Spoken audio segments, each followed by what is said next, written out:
aj ty hľadaš svoje vnútorné poslanie, tak toto video je pre teba. Takmer každý z nás vo svojom živote hľadá svoje vnútorné poslanie. Niekomu sa to podarí nájsť už v mladosti a niekto hľadá celý život. Ja osobne by som bol rád, ak by každý človek na tomto svete svoje poslanie našiel a žil vnútorne naplnený život. Ale ako nájsť to svoje poslanie? V prvom rade to poslanie nehľadaj. To máš v sebe. Ak niečo hľadáš zrakom, znamená, že sa pozeráš pred seba, za seba, nad seba, pod seba, ale nie dovnútra. Preto poslanie nehľadaj. Poslanie máš v sebe a iba ho nechaj rozvinúť alebo vyrásť. Možno ťa zaujíma, prečo tak veľa ľudí nikdy neobjaví to svoje vnútorné poslanie. Je to hlavne preto, že žijú život na povrchu. Žiť život na povrchu znamená, že sa nikdy nepozrieš do svojho vnútra. A to platí aj pre úspešných, bohatých, známych ľudí, o ktorých by si povedal, že toto je ich životné poslanie a títo ľudia sa veľakrát vnútri trápia, plačú a vedia,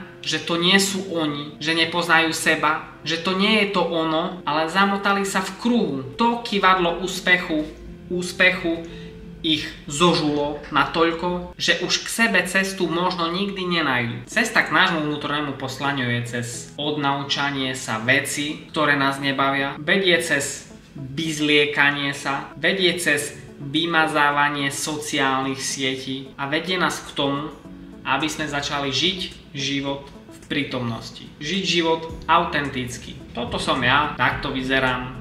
Nepotrebujem si píchať pery, nepotrebujem sa meniť. Pretože ak by som to potreboval, je to len signál toho, že som na povrchu. Je to len signál toho, že ma zaujíma, kto si čo o mne pomyslí. Je to len signál toho, že to možno chcem predávať na Instagrame, ktorý je iba o povrchu. Že to chcem natočiť na TikTok, ktorý je iba o povrchu. A pokiaľ je to iba o povrchu, nikdy sa nedostaneme dovnútra. Nikdy nezažijeme ten pocit, že to je ono.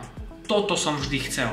Bude tam len yes, dosiahol som niečo. A to nie je to, čo by vás hrialo dlhodobo, čo by vás naplňalo. To je to, čo vás poteší iba v tejto chvíli. A hneď to zmizne. Je veľký rozdiel v tom, potešiť sa zlatou reťazkou za 200 000 a tešiť sa. Skôr či neskôr aj tak na každého dojde. Skôr či neskôr aj tak každý bude chcieť nájsť to svoje vnútro, spoznať sám seba.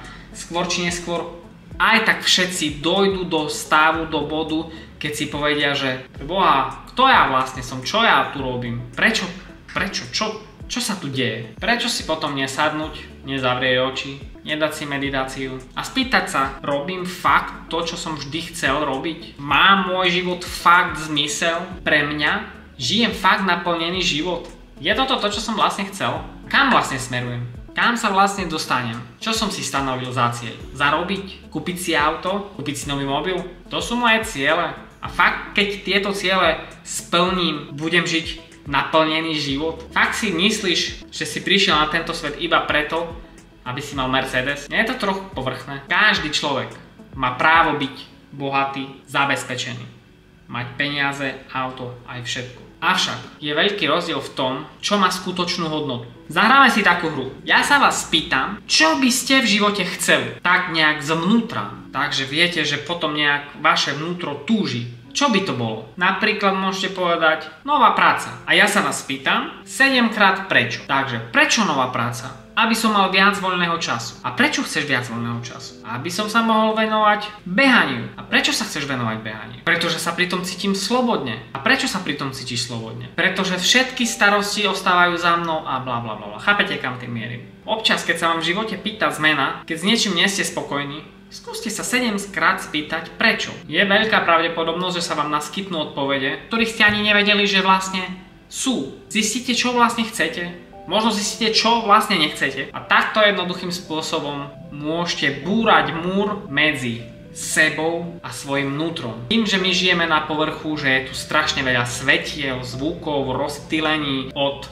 videov na internete cez všeličo možné, je tu toho fakt tak strašne veľa, že naše fyzické telo je totálne ochrnuté, nedokáže tvoriť, čím dlhšie zotrvávate v tom, že čerpáte iba z čisto povrchných vecí, z týchto potešení, nákupov a všeličo možného, tým hrubšia je tá stena medzi vami a medzi vašim vnútrom. Tým ťažšie bude pre vás dostať sa späť k sebe. A s najväčšou pravdepodobnosťou prídu úzkosti, depresie. Niečo nie je v poriadku, niečo mi chýba, niečo sa deje. Čo sa tu vlastne stalo? Túto stenu staviate vy a túto stenu môžete zbúrať iba vy. My ľudia sme absolútni tvorcovia svojho života a všetkého, čo sa nám v živote deje. Nikto iný nemôže za nič, čo sa deje vo vašom živote. Takže ako nájsť svoje poslanie? Nijak. Možno práve nič nerobenie je cesta k tomu, aby to vaše poslanie urobilo kukuk, tu som, pozri. A možno nie. Možno vy máte inú cestu. Možno vy sa musíte spýtať umelej inteligencie, ako vyzerá moje poslanie. A ona vám odpovie a vy to budete robiť. Pretože sú ľudia aj takí, ktorí povedia, kde ma dajú, to budem robiť. Len nech mi zaplate. Čo vy na to? Aká je vaša cesta? Napíšte mi do komentáru, či robíte to, čo ste vždy robiť chceli.